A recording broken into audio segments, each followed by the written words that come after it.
So after we have set up our notebook, we can do a number of different things. This is the next step in the notebook creation. So we have again three spaces I'm going to focus on. The collaboration space, which is currently empty, but this is space that all students will be able to access.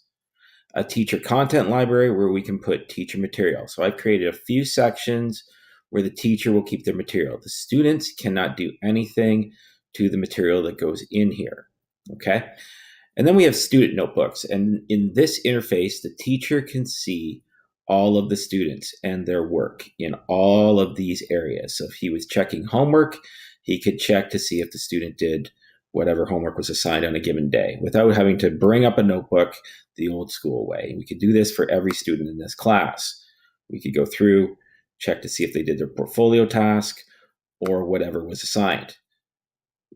So in the content library, again, the student cannot do anything to this material. So if we put our geography notes here, the student cannot edit it. They can copy it and add it to their own notebook if they like, or the teacher can send it to any of these spaces if they like, but the student cannot do anything to material in here.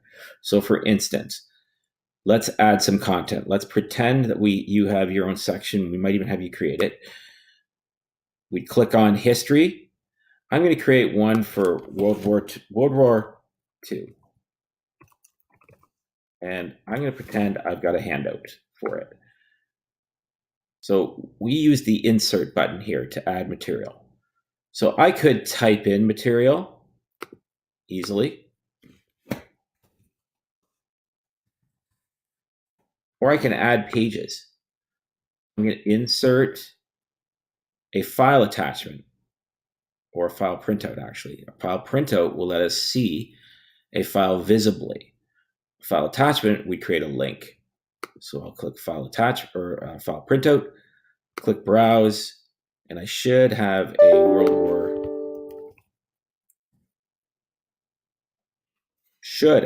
War II file somewhere.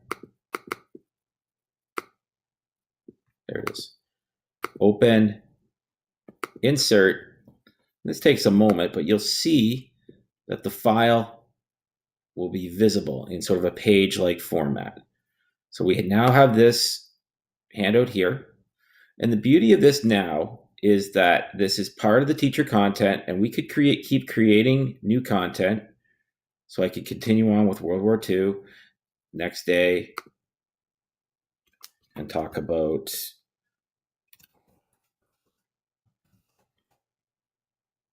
causes of World War II and have some material that would fit in there. So I'll go back to my World War II handout that I originally had shown you. Here it is. And if I wanted to share it, I could. And so the next step in that is actually going into the class notebook tool, distributing the page, and I can then send it to each student's history section. So if I wanted that particular page to go to the history section, I would click on it and I would hit distribute, and it would land in everyone's history binder, so to speak. And once there, then the students could edit it. And what I mean by that is if they have their own iPad, they could actually text write or pen write their response on here and you could visibly see it. Or they can text type directly on here. So this begins the step of making your classroom paperless. You can take old PDFs and bring them to life, and you don't even have to print them out. So that's just one example.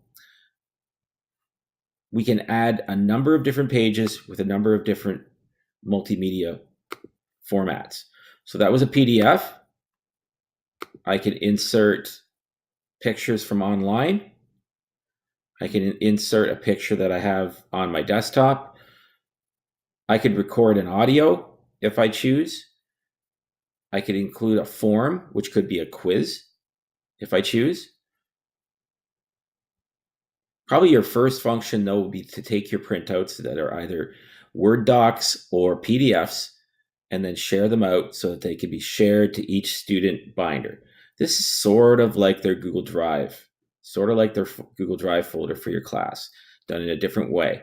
This allows quicker access, though. Look at how quick you can access each person's material.